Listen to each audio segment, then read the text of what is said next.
having a great time with Stamp Affair so far. This next challenge is all about creating your own embellishments, and I've used some paper tray dies, pattern papers, buttons, etc. to create a set of butterfly and bellies, and I've also got a few tips for you along the way on how to mix and match pattern papers when creating embellishments. So let's get started. I have die cut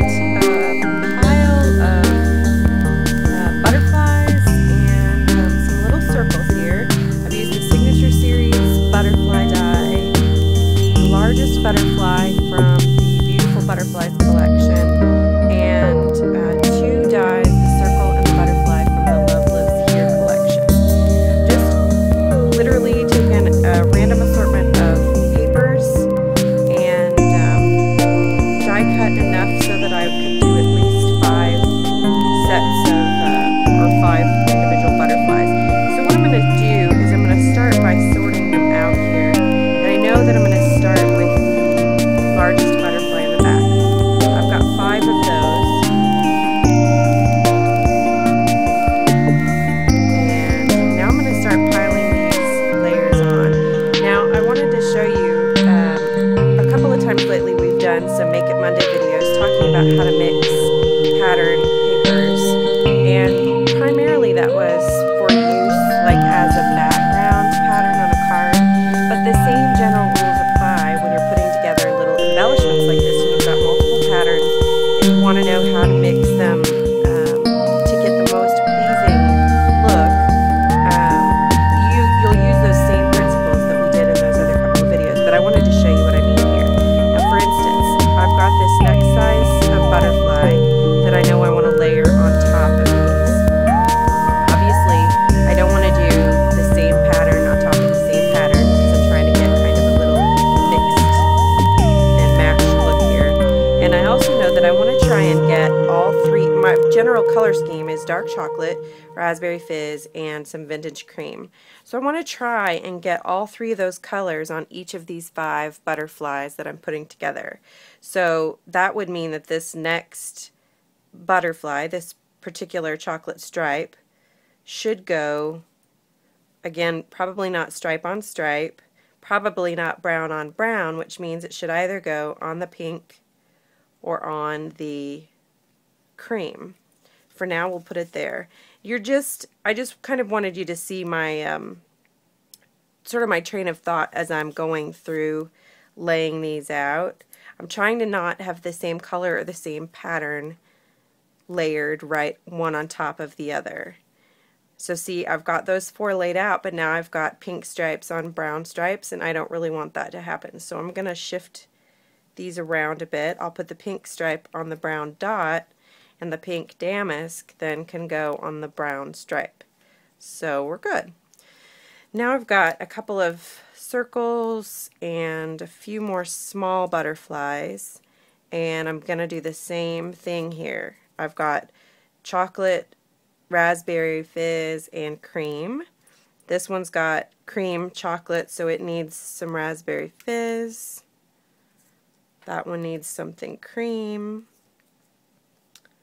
This one is going to end up with, well, that's chocolate dots on dots. I've got 2 chocolates here, so obviously I'm going to need to mix things up a little bit. I'll do the cream there, and then I'll do a dot here. And then the way that I'm going to get some cream on that one so that I have all 3 colors is I'm going to put a cream button. So we still take care of that, getting all 3 colors on. And I've already kind of pre-selected some buttons here just to make things a little bit quicker. But another thing I wanted to show you is not all buttons are created equal when it comes to what's going to work on a card. I don't know how well you can see these 2 buttons. This one is definitely more brown, and this one, can you see, has a slightly orange cast to it. And when I put that on this card, it may not show up in the video, but it definitely looks a little bit more orange than what I would like. So you want to be sure, and even when you're selecting buttons, make sure, because you know if you're using the paper tray buttons, there are lots of different shades of the same color and lots of variety in the texture and the style of the button. Some, like this one, are definitely more sort of shiny and iridescent, and that works really great in some cases, but in this case it just makes it look more orange, and it kind of doesn't go with the pink very well. So that's just another little tiny tip for you. So I think I've got everything laid out pretty much how I want. So I have decided that for today I'm just going to use some Scrapbook Adhesives Easy Runner tape here to put a little adhesive just right in the center of each layer, and then I'm going to stack them up with that adhesive in between, and I'm only doing it right in the middle so that when we get to the end and I want to fluff all of these layers forward, all that's stuck together is right in the center and the wings can pop forward a bit. So that's the goal here. With this one, got to be a little tricky around that hole, and I know that there's a heart there and I'm going to cover it up, but that is totally fine with me. If you don't want the button, you could totally leave the heart and just let that be your top layer, but I'm going for lots of layers here, so I'm going with it. So I'm going to put these together. Again, I'm not really worrying about the fact that some adhesive is showing through that tiny heart there, because I'm going to cover that up with a button. Now I've already got some dark chocolate twine.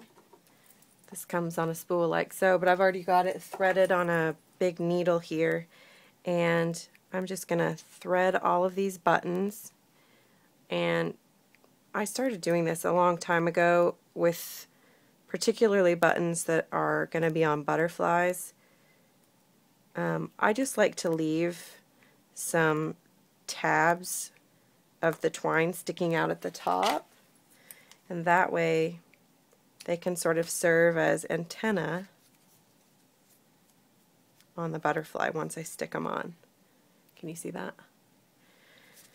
So once the button is threaded, I'm just going to use a bit of score tape to adhere the button right to the center of the butterfly.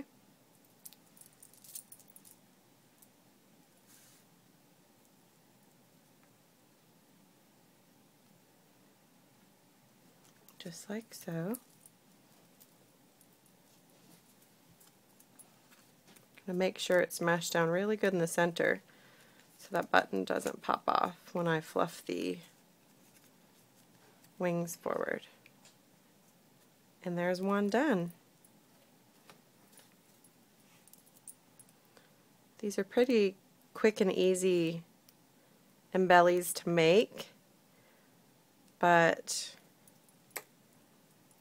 super, super cute. Particularly if you do your die cutting all at once. It goes pretty fast when you're running multiples through the machine, through your die cutting machine all at the same time. This one's going to be a little bit different than the last one because it only has 2 holes, so I've decided to just tie a little knot in the front instead of making antennas.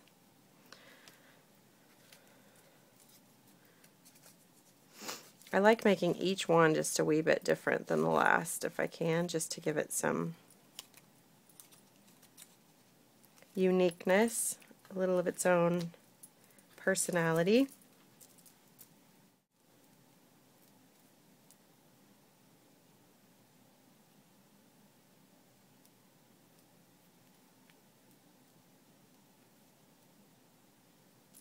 One thing I'll even do sometimes is change the pattern of the stitching on the buttons.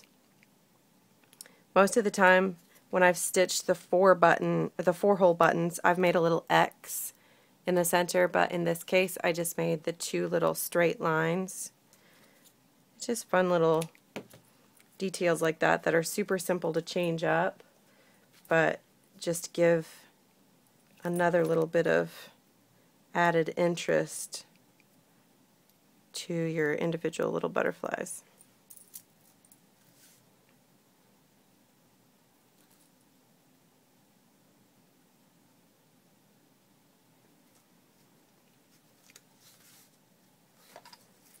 And there we have it.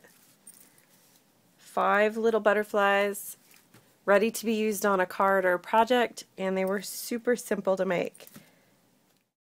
I hope you've enjoyed this little tutorial. I can't wait to see your take on the challenge. Be sure to head over to Nicole Hetty's blog for all the information on how you can play along too.